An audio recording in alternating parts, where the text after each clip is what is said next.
So I'm Tara Packham. I'm an occupational therapist by training and worked for many years as a clinician here in Hamilton, and then made a crazy decision to go back to graduate school and get a PhD. And so now I'm an assistant professor in the School of Rehab Science here at McMaster. So I'm a recycled alumni now turned professor, and I do research in the area of persistent pain. My slide says I have nothing to disclose other than the fact that I couldn't get any pictures of bees to go with my talk in my garden, so I stole some off of unlimited license site online. When I actually went back to grad school, I was looking to find other people that I could connect with that could help me get some support through that experience, because it was definitely a unique experience that I was going through, and so much had changed since my undergraduate days that I really wanted to make sure that I was getting the most out of that. And so Twitter was really where I started. And I started just by following colleagues and people that I thought were interesting and organizations in my area.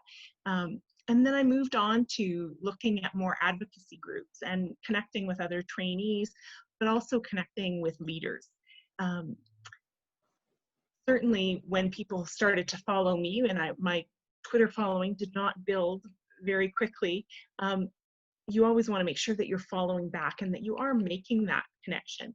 My caution is to watch for bots, and so to make sure you put your picture on your profile so that people know you're not a bot, and that you populate your profile so that they know that you're a real person there. Certainly one of the things that I found to be incredibly rewarding being part of this network on Twitter is the opportunity to connect with other people. When I was a trainee, I connected with other trainees as well as people that were further on in their career. But I also now, as somebody who's in a position where I have trainees underneath me, I use this opportunity to amplify their voices as well and to connect them into my network. You can certainly use retweeting as a way of pinging specific colleagues. So to bring people into conversations that you know have something to contribute that might not otherwise take that step on their own. One of the amazing things about Twitter, people sometimes complain that it's a bit of an echo chamber, but I think it's only an echo chamber if you choose to make it your echo chamber. To me, it's been an amazing opportunity to really understand how people are talking about things. What is the discourse on topics from a lot of different perspectives? So it's really an ideal opportunity to cross-pollinate. And for me, one of the things that I've been trying to be strategic about is to kind of curate my brand through my profile and my posts.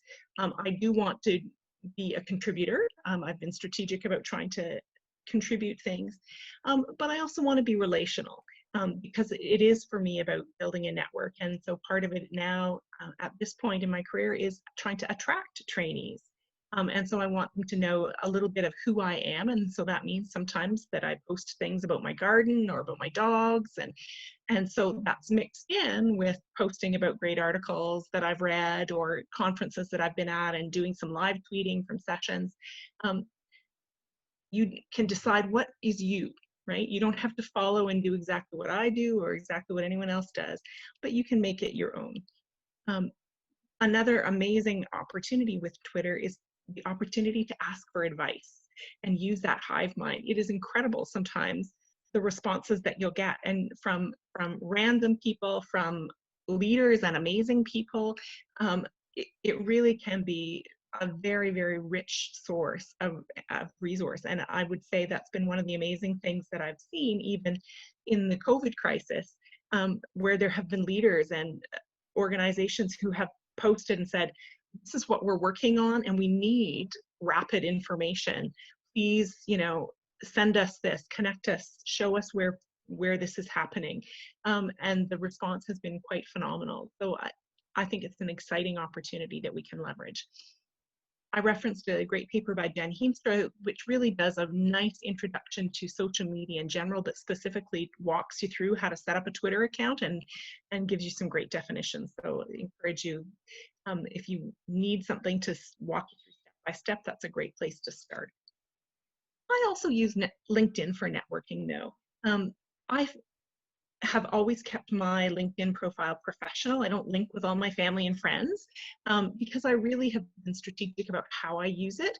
I use it a lot to connect with trainees because I have lots of students that I connect with over a short period of time, and I'm getting older, so remembering everybody's names is not always great, but I find LinkedIn is a great way for me to remember their face and connect it with their profile, and be able to keep connected with them, because often trainees have emails that are constantly changing.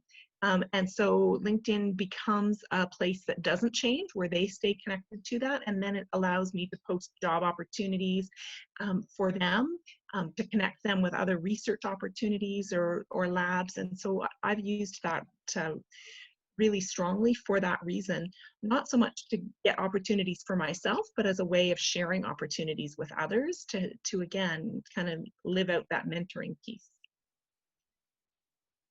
Another function of social media for me has really been about building community. I belong to a couple of groups on LinkedIn, and primarily I use Facebook for looking at pictures of my nieces and nephews, but I haven't found them to be, either of those platforms from a professional level, to be quite as helpful for me. What I really, again, have used more is Twitter, because I started out following those organizations and advocacy groups and then contributed to that and by sharing, and that really does start to build community, and you'll start to see you get pulled into threads or interesting conversations along the way once you've started to connect with others within that. And that can be a really powerful way of sharing information. And so, you know, if a new paper comes out in the field of hand therapy, I often get pinged on that from a colleague in the UK who is really great at connecting people and has really built a community of practice. I participate in Fracture Friday that happens on Twitter, where people post a case and then there's an interdisciplinary discussion about how that was managed. So there can be some really great opportunities. Another platform that you may not be as familiar with is Slack. And so I learned about Slack by joining Mac PFD because they use it for communication, but it's really a workspace. Can be an amazing place to hold a community of practice and connect people around specific themes. So I actually just set one up this week for the Canadian Society of Hand Therapists that I'm involved with, because we're going to use it as a place where people can get together and connect to study for the certification exam, and we've created a need help channel where people can post clinical questions and again, get answers from within the local community of other hand therapists in Canada. It becomes a really great member benefit for belonging and contributing to the organization. But I think one of the things that has stood out the most for me is the whole point about collaborations.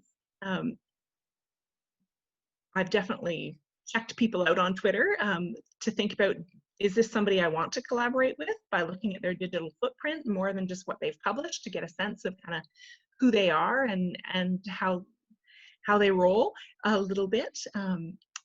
But that has led from starting at the level of networking, where maybe I've connected with somebody on Twitter and then I've contacted them because I see they're going to the same international meeting that I'm going to be at, and I say, hey, why don't we meet for coffee, you know, at the conference, and I'd like to talk to you about your work. Most people are happy to do that anytime. So you get to know them in real life and make that connection, and then that builds into opportunities for collaboration where people reach out to you or you can reach out to them to say, hey, I'm thinking about putting together a workshop for the next conference. Would you like to be a part of that? And certainly all of us here presenting today have not met in real life, but we've connected virtually and have had the opportunity to pool our resources and our thoughts and put this together for you. But that can happen at multiple different levels. And so for a number of different communities that I'm a part of. I'm interested in hand and upper limb rehab. I'm interested in pain. I'm interested in medical education or professional education. And so all of those things, I can find those places to collaborate and pull people in that I don't think I would have had access to. And where I'm having that virtual connection kind of helps me address the intimidation factor, I think, as well, of reaching out to new collaborators.